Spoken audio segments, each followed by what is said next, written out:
Salut à tous, j'espère que vous êtes en forme. Bon, aujourd'hui, je vais répondre à une question qu'on m'a pas mal posée ces derniers temps, que ce soit sur les commentaires YouTube ou sur Instagram, me demandant quel logiciel j'utilise pour retoucher mes photos. Est-ce que j'utilise Lightroom ou est-ce que j'utilise Capture One? Donc déjà, avant qu'on aille plus loin, j'utilise Capture One maintenant depuis quelques mois. J'avais fait le changement quand j'étais passé sur mon Fuji X-T3. J'étais passé sur Capture One, je vous expliquerai pourquoi un petit peu plus tard. Et puis, en utilisant ce logiciel, je me suis rendu compte que pour mon utilisation, c'était plus performant que Lightroom. Donc je vais vous expliquer qu'est-ce qui fait que je ne suis jamais revenu en arrière.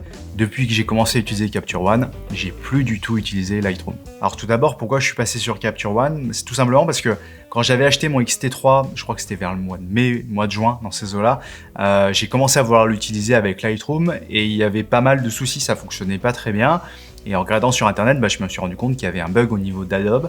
En fait, Adobe n'avait pas fait le nécessaire pour pouvoir exploiter pleinement les fichiers RAW des nouveaux Fujifilm. Donc il y avait pas mal de soucis et du coup c'était pas très exploitable. Du coup j'avais essayé Capture One et puis dès les premiers essais je me suis rendu compte que c'était beaucoup plus performant que Lightroom. Et en fait je vois Capture One vraiment comme l'intermédiaire entre Lightroom et Photoshop. Pour moi, Photoshop, on peut faire énormément de choses. Je suis pas du tout un pro de Photoshop, je fais juste quelques petites choses de temps en temps, mais on peut faire tellement de choses avec Photoshop, c'est de la folie. Et Lightroom, il manque quelques petites choses, donc j'étais tout le temps obligé de passer par Lightroom et d'aller terminer la retouche de mes photos sur Photoshop. Là, le gros avantage de Capture One, c'est que je trouve vraiment que c'est l'intermédiaire entre les deux. Je vous expliquerai un petit peu plus tard pourquoi. Et puis du coup, je vais nettement moins souvent sur Photoshop. Je fais quasiment que du Capture One quand j'ai besoin de retoucher des photos. Et donc voilà, c'est du coup intéressant pour moi parce que je gagne quand même beaucoup en temps. Et puis également, le logiciel est un peu plus performant, plus rapide à l'utilisation. C'est vrai que Lightroom, je ne sais pas si c'est le cas pour vous, ça dépend beaucoup de votre matériel, je pense. Mais pour ma part, je travaille sur PC, je suis sur Windows, je n'ai pas de Mac, je suis sur Windows. Et Lightroom ne fonctionne pas très bien. Enfin, je trouve que c'est pas top, c'est-à-dire que quand on veut charger des photos, donc quand je reviens d'un shooting, je dois charger mes photos, il faut que Lightroom crée ses aperçus, ça peut vite prendre 5-10 minutes, on perd un peu de temps, alors que Capture One, on va juste dans le fichier et immédiatement les photos apparaissent, et au bout de 10 secondes, on peut commencer à retoucher les photos. Donc c'est aussi un gain de temps. C'est une des raisons pour lesquelles je suis passé sur ce logiciel. À savoir que visiblement Adobe a réglé les problèmes de Lightroom entre Lightroom et Fujifilm. Donc visiblement les fichiers Fuji fonctionnent. S'il y en a qui utilisent leurs fichiers Fujifilm avec Lightroom, n'hésitez pas à le dire dans les commentaires pour dire si tout fonctionne bien. Parce que c'est vrai que j'utilise plus du tout Lightroom, donc je suis pas allé vraiment dans le détail, retoucher plein de photos pour voir si tout fonctionnait. En revanche, j'ai plus les problèmes que j'avais avant. Et puis même Adobe a rajouté les simulations de films. Donc en fait, vous avez dans les profils que vous pouvez avoir, vous pouvez les sélectionner, les profils qu'il y a à l'intérieur du boîtier Fujifilm. Donc vous pouvez trouver ça dans Camera Matching, ça s'appelle, et vous avez ensuite toutes les simulations de films. Donc je pense qu'ils ont fait le nécessaire pour que tous les problèmes qu'il y avait avant soient corrigés. Alors peut-être que si vous avez jamais utilisé Capture One, vous allez peut-être être un petit peu perdu par l'interface. Le but de cette vidéo, c'est pas de vous faire une prise en main complète pour vous expliquer comment ça fonctionne, ce serait beaucoup trop long, mais juste de vous montrer les petits détails qui font que pour moi, c'est plus efficace dans mon utilisation que Lightroom. Alors tout d'abord, on peut voir ici, il y a les simulations de films, comme ce que je vous ai montré tout à l'heure pour Lightroom. J'avais fait une vidéo d'ailleurs pour vous dire qu'il y avait une nouvelle simulation de film pour les utilisateurs Fuji. Donc le classique négatif qui est ici, qui est une simulation de film qui n'est pas encore sortie, qui n'a pas été encore mise à jour sur les boîtiers, vu que ça va arriver avec le X Pro 3, donc on l'a en avant-première, donc c'est super cool.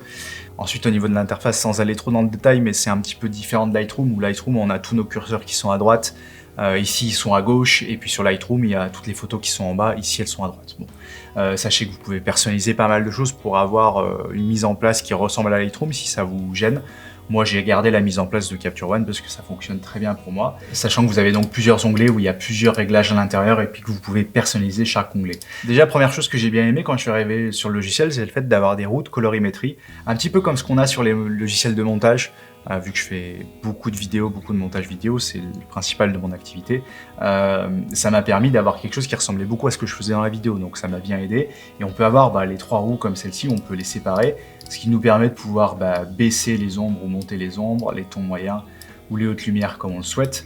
Et puis on peut aller indépendamment bien sûr sur chaque roue, et puis bien sûr ça nous permet aussi de faire de la colorimétrie, c'est-à-dire que si je veux mettre un petit peu de bleu dans les basses lumières, si je veux mettre du orange dans les mid-tones et puis dans les hautes lumières mettre un petit peu de jaune, c'est possible.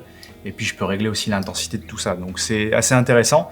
parce que ça permet vraiment de pouvoir aller dans le détail dans la colorimétrie, alors que sur Lightroom, il y a juste 2 curseurs, haute lumière, basse lumière, et ça s'arrête là. Et là, le fait d'avoir le petit curseur ton moyen, ça aide pas mal, et puis je trouve que d'être sur une roue, c'est un petit peu plus facile à l'utilisation. En tout cas, je trouve ça plus pratique pour moi. Ensuite, il y a quelque chose qui s'appelle l'éditeur de couleurs qu'on trouve ici. En fait, sur Lightroom, je vous montre, c'est l'équivalent de ce qu'il y a ici. D'accord? Donc c'est barres où on peut changer la teinte, la saturation et la luminance de chaque couleur, mais les couleurs sont prédéterminées. D'accord? Et on va pouvoir bouger les curseurs. Ici, quand on est sur Capture One, bon, il y a des choses qui sont prédéterminées, mais en fait là, si je veux changer par exemple les parties rouges, orangées, je peux changer en fait les plages que je vais vouloir modifier. Si je veux changer par exemple que le orange, c'est possible, ou que les rouges. Et j'ai pareil, teinte, saturation et luminosité. Ce qui est intéressant un petit peu plus tard, c'est qu'on peut aller choisir la couleur qu'on veut vraiment. Si par exemple je veux changer cette couleur, je viens la sélectionner et ça m'a vraiment choisi la couleur que j'ai sélectionnée. Et si par exemple, je sais pas, je veux rajouter de la saturation juste à cette couleur, c'est possible. Je veux enlever de la saturation jusqu'à cette couleur, c'est possible. Et puis je peux aussi venir affiner, si je veux vraiment toucher que la couleur qui est ici. Et on peut voir qu'avec le petit icône qui est ici, je peux venir afficher la couleur qui est sélectionnée. Donc ça me permet de voir vraiment dans le détail ce que je suis en train d'affecter. Si par exemple, cette couleur, je veux monter la saturation de cette couleur ou la baisser, je peux le faire comme je veux et je vois très bien ce qui se passe. Dans l'éditeur de couleurs, il y a un autre outil qui est vraiment intéressant aussi, surtout pour les retouches de portrait. Ça permet d'aller retoucher les couleurs, mais un peu plus dans le détail. C'est la partie ton de chair qui est ici. Et en fait, ça nous permet avec le curseur d'aller choisir la couleur de la peau qu'on veut retoucher par exemple. Donc là sur cette photo, admettons que je viens de prendre cette couleur là, ça va me sélectionner la gamme de la couleur et je vais pouvoir aller affiner. Ça fait un peu la même chose que l'éditeur de couleurs qu'il y avait avant, mais c'est juste beaucoup plus précis et du coup quand on essaye de retoucher un tout petit peu les couleurs de peau, c'est hyper pratique. Donc pareil, on peut changer bien sûr la teinte, mais vous pouvez voir que c'est très léger en fait, les curseurs sont très doux et ça permet vraiment d'affiner vraiment notre retouche sur certaines couleurs. Alors ça s'appelle ton de chair pour retoucher normalement la peau, mais on peut le faire avec n'importe quelle couleur. Si je veux changer, que je veux affiner par exemple la couleur de la guitare ici, on peut voir que ça a sélectionné la couleur de la guitare, et pareil, je peux venir changer légèrement la teinte de la guitare, comme je le souhaite. Mais c'est des teintes qui sont très légères, des nuances très légères. Et puis pareil, on peut changer la saturation, la luminosité, et il y a d'autres outils en dessous, mais je ne vais pas rentrer dans le détail, parce que la vidéo durerait sinon 1h30. Une autre grosse différence aussi sur Capture One, c'est au niveau de la gestion des courbes. En fait, sur Lightroom, vous avez, quand vous voulez retoucher les courbes de votre photo, vous avez RGB, rouge, vert ou bleu. Vous pouvez aller indépendamment sur chaque couleur ou toutes les couleurs en même temps. Mais quand vous touchez ça, donc vous rajoutez ou vous enlevez du contraste sur certaines parties de l'image, ça affecte aussi les couleurs du coup en même temps. Et des fois, on peut pas aller aussi loin qu'on veut, ou des fois, on est obligé d'aller, une fois qu'on a touché notre courbe, de venir retoucher les couleurs derrière. Là, la grosse différence, c'est que sur Capture One, vous avez RGB de la même manière, vous avez rouge, vert et bleu, mais il y a aussi une courbe Luma, donc où là, on va toucher juste la luminosité, et en fait, on va vraiment ajouter du contraste juste sur la luminosité, ça va pas du tout venir affecter les couleurs. Ça, c'est quelque chose que je faisais très régulièrement sur Photoshop. En fait, je passais de Lightroom à Photoshop juste pour faire ça, en fait, pour pouvoir mettre une courbe qui n'affecte pas les couleurs. Là, je l'ai directement dans le logiciel, donc pour ma part, ça me fait gagner pas mal de temps. Et ça nous permet de pouvoir rajouter du contraste si on le souhaite, dans certaines parties. Si on veut, par exemple, venir monter un petit peu les basses lumières pour donner un effet un peu plus vintage, c'est possible. Mais tout ça, ça n'affecte pas du tout les couleurs. Alors que si je fais exactement la même chose sur le RGB, on peut voir que ça va être un petit peu différent. Et dès que j'ai monté, vous avez vu là, cette partie-là des mid-tones, ça me change tout de suite, mais vraiment tout de suite, les couleurs de la peau. Et du coup, je serai obligé d'aller venir remodifier le reste. Alors que si je refais la même chose sur Luma ici, sur la courbe Luma, ça vient juste affecter la luminosité, mais ça ne me change pas la couleur. Et ça, pour moi, c'est une grosse différence et c'est un gros gain de temps. Et ensuite, sur l'onglet suivant, bon, il y a des choses qu'on retrouve sur Lightroom, donc je ne vais pas passer dans le détail dans tout ça.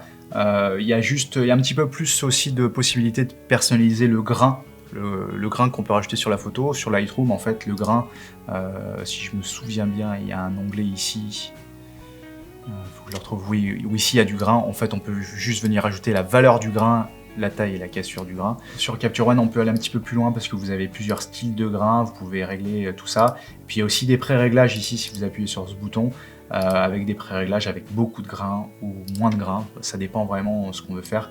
Et bien sûr, on peut personnaliser tout ça. Donc ça va un petit peu plus dans le détail sur le grain et je sais que c'est quelque chose que j'aime bien rajouter sur mes photos. Ensuite, pour tout ce qui est création de masques, faire des dégradés, faire du vignettage comme on le souhaite, etc., il y a tout ce qu'il faut, il y a les mêmes outils que sur Lightroom, ça se passe tout en haut en fait. Vous avez plusieurs choses, il y a des gommes, il y a aussi des outils pour effacer certaines zones s'il y a des taches par exemple. Donc ça, c'est des choses qui sont très proches de Lightroom. Il y a également la possibilité de faire des masques de luminosité, de la même manière que ce qu'on peut faire maintenant sur Lightroom. Mais comme je vous le disais tout à l'heure, une des plus grosses différences, elle se situe ici. Elle se situe dans le fait qu'on peut faire des calques exactement comme Photoshop. Et je sais que moi, ça fait très longtemps, de nombreuses années que j'aimerais bien avoir sur Lightroom des calques. Ça permettrait de gagner du temps et d'être plus efficace en fait. Et bien sur Capture One, en fait, ça existe, on peut avoir des calques. Alors c'est vrai que pour ceux qui ont plutôt l'habitude d'utiliser uniquement Lightroom, peut-être que vous voyez pas trop l'intérêt des calques. Mais le gros intérêt de ces calques, c'est que moi j'utilise beaucoup ça, que ce soit sur Photoshop, pour la retouche de vidéo également. Ça permet d'avoir en fait notre retouche sur plusieurs parties, c'est-à-dire qu'on va segmenter en fait, on va avoir l'exposition générale de la photo sur un calque, peut-être le contraste sur un autre calque, et puis la colorimétrie sur un autre calque, et ça permet de pouvoir affiner tout ça. Je vais vous montrer sur un exemple. On va prendre comme exemple cette photo, je vais faire une retouche très rapide, je ne vais pas rentrer dans le détail de la retouche que je ferai normalement, c'est juste pour vous montrer un peu comment ça fonctionne. Admettons que je veux faire déjà le réglage de base de mon exposition. Bon, là c'est directement sorti de caméra, la photo n'a pas été retouchée. Bon, déjà, il n'y a pas grand chose à faire, les fichiers Fujifilm, j'en parle depuis un petit moment, mais ils sont top là-dessus, je ne changerai pas grand chose en fait. Mais admettons qu'on veut changer un petit peu l'exposition, on veut rajouter un petit peu de contraste, on veut peut-être sortir un petit peu les ombres comme ça, on veut faire ça, et puis on veut peut-être rajouter de la saturation. Voilà, je fais ça rapidement. Là, ça va être la correction que j'ai fait de manière générale sur la photo, je vais pouvoir venir rajouter un nouveau calque. Alors il faut venir faire clic droit ici et faire un nouveau calque rempli pour ceux qui utilisent éventuellement déjà Capture One. Et là j'ai ici un calque qui s'appelle calque 1 et je vais l'appeler colorimétrie. D'accord ? Admettons que je veux venir changer un petit peu, faire de la colorimétrie sur cette photo. Là je vais venir affecter en fait que ce calque là et je vais retourner sur les onglets dont je vous parlais tout à l'heure avec la balance des couleurs ici. Et admettons que dans les ombres je veux venir rajouter, je sais pas, peut-être un petit peu de bleu ou de magenta ici, je vais rajouter un peu de ça.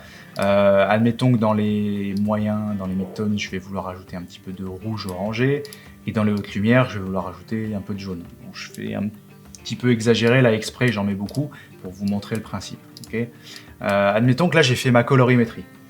Le gros avantage des calques, ça me permet ici, sur cet onglet-là, de pouvoir baisser l'opacité de cette colorimétrie. En fait, si je veux venir en rajouter juste un tout petit peu, bah, c'est possible. On peut voir que j'en rajoute juste un petit peu, parce que c'était un petit peu exagéré la colorimétrie que j'avais fait pour moi. Donc je peux venir en rajouter un petit peu comme ça. Admettons que je continue ma retouche. Ce coup-ci, je veux venir, je sais pas, affecter le contraste général de l'image. Même si là, il n'y aurait pas grand-chose à faire, mais c'est pas grave, on va le faire. Je vais venir sur la courbe Luma dont je vous parlais tout à l'heure. Peut-être que je veux monter un petit peu ici pour avoir un effet un petit peu vintage légèrement. Je vais vouloir descendre peut-être un petit peu les ombres, peut-être les mid-tones les remonter, monter un petit peu plus ici, et puis peut-être descendre les hautes lumières, je sais pas, c'est un exemple. Là, ce contraste, bah pareil, je peux venir enlever ou remettre comme je le souhaite. Si au fur et à mesure de ma retouche, je me dis, ah, la colorimétrie, j'en aurais bien mis un petit peu plus.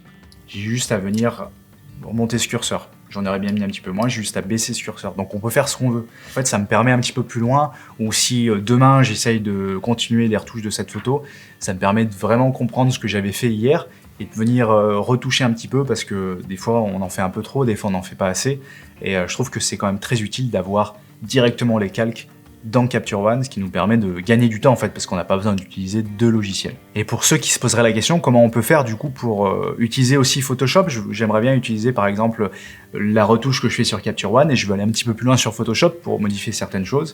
Il faut savoir que directement vous avez juste en fait à faire clic droit sur vos photos, et à venir faire éditer vers, et il y a juste à venir choisir Photoshop. Et là, ça va lancer automatiquement Photoshop, donc il y a un pré-réglage au départ, mais peu importe. Ça nous exporte la photo vers Photoshop, de la même manière que ce que ferait Lightroom. Et la photo ici est sur Photoshop. Admettons que je viens juste changer ça pour vous montrer comment ça se passe. Je la mets en noir et blanc. Si vous sauvegardez la photo ici, donc là Photoshop va venir sauvegarder sa photo, elle va revenir sur Capture One automatiquement, vous n'avez rien à faire. Elle va apparaître logiquement juste ici. en noir et blanc, elle est modifiée, vous voyez c'est un fichier PSD, donc c'est le fichier Photoshop.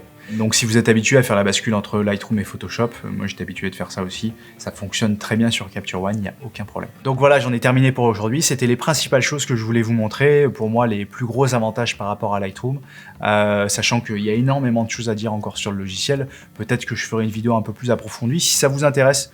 N'hésitez pas à me le demander dans les commentaires, ou si vous voulez voir certaines parties plus en détail de ce logiciel, peut-être que je pourrais essayer de faire une vidéo à l'avenir. Donc voilà, demandez-moi tout ça en dessous, il n'y a pas de problème, j'essaierai de voir si je peux rendre ça possible.